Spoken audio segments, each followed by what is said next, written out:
Hello, Facebook family. It's me, Maggie.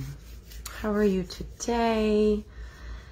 I am super excited to be here today in this experience on this planet, in this space and time.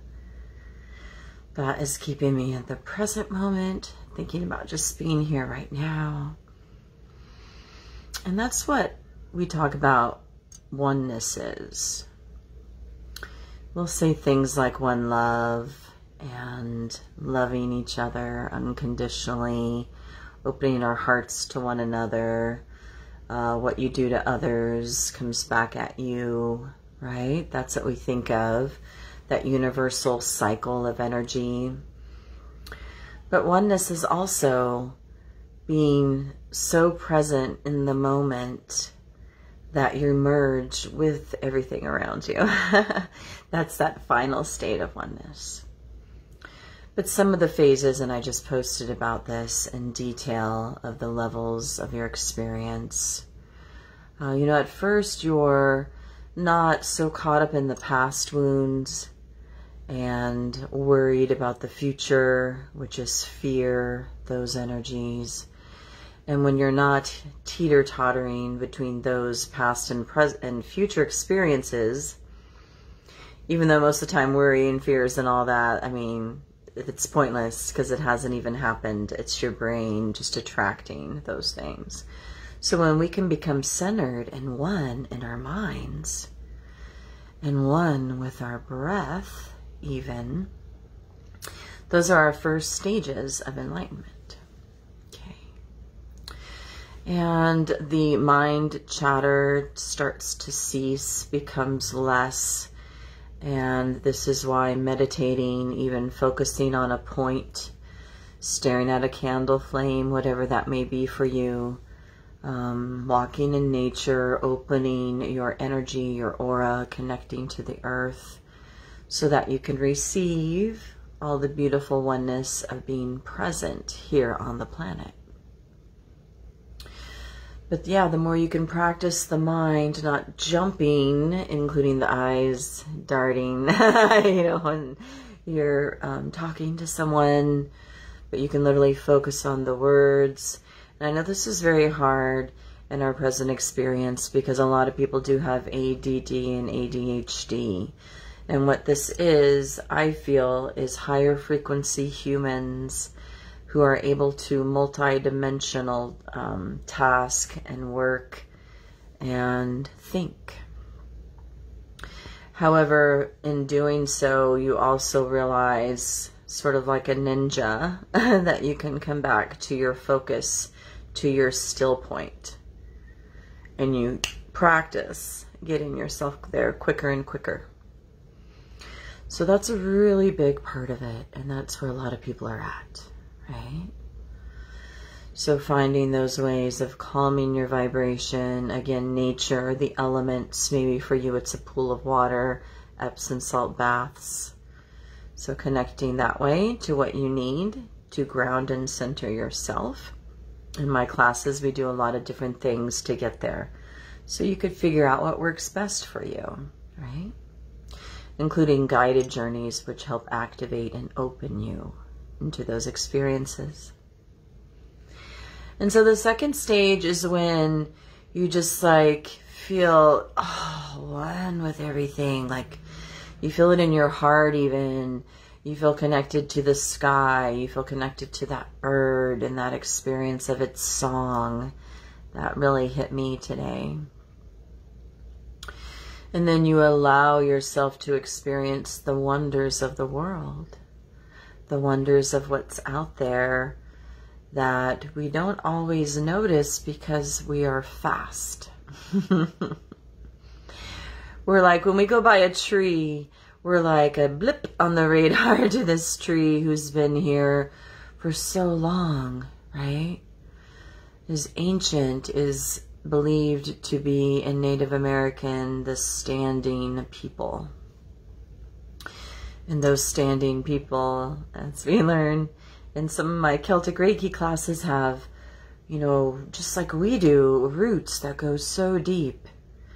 And then additionally, As far as the branches are, is how deep the root system is generally in a tree. So when you approach trees, you know, do it mindfully, reverently, realizing that you're already in its energy field. Connecting to trees will also help ground you immensely. And in that grounding, your vibration then is a little less bzzz, and by that I mean the mind energy specifically, okay? So that you can anchor into your body, which is what we're meant to be here and experience in this lifetime. That's why we have bodies. So sure, we're gonna be up here in theta and going through dimensions and meditations and all of that. But you also are meant to be in a body so you can step into your role, so you can walk into who you are, your power. And, ooh, I just got a download. It was like a wave of energy. A lot of dragons are coming in, prepping me for tomorrow's class. But so you can be one with your experience here on the planet and have compassion for others, but not just that, you need the action with it. So you need to step into your power, step into your body, eat the right things, exercise your vessel, be the best for your vessel. Yeah, so you can always be there for yourself and others, right? In a beautiful way. And so then our final state of enlightenment is the actual oneness. And that is when you can't really tell where your being and others stop and begin. So if you've ever, as a healer, for instance, or maybe even in your dream state, but as healers, we might touch others, right? Or beam at them, however it works for you. And then what happens, but when my hands are on someone in a healing session and the energy is so strong because it's just pouring through me as I'm a vessel for it, I'm not putting my willpower into it, I'm an open channel, okay? That energy pours through that's needed for the person receiving the healing. And there is a point where you can't tell where your body ends or where theirs begin. There's complete oneness, and you definitely are one with their higher self. We all have this spark of divine within us, and that's when you recognize. That's when you know that we are all part of the same cosmic consciousness, however you describe that. And that's what oneness is. And for some, especially like my spiritual teacher, she was my Reiki teacher, also my Hawaiian arch teacher. I'm getting like a lot of energy coming in today. I had a beautiful session. My hair is like expanding. In our soul sessions with Jill Reed, please go check that out. But even my teacher was having trouble being in her body. And this can happen for me at times as well, since I've completed all of my Kahuna initiations, where it's harder to ground because you're really floating, levitating. What happens is you might be driving or walking even, and all you see is light. As you're merging into the light and you become light, and that's when you know your vibration is going into higher experiences on your enlightenment train. Yeah, you go on, I call it a rainbow bridge, you know, as we go higher and higher. And so we're going to experience different levels of rainbows in our classes as well, because there's a lot to it, you know? And so I'm about to post a beautiful rainbow dragon to help you experience the energy of it. And I love you guys. We are one.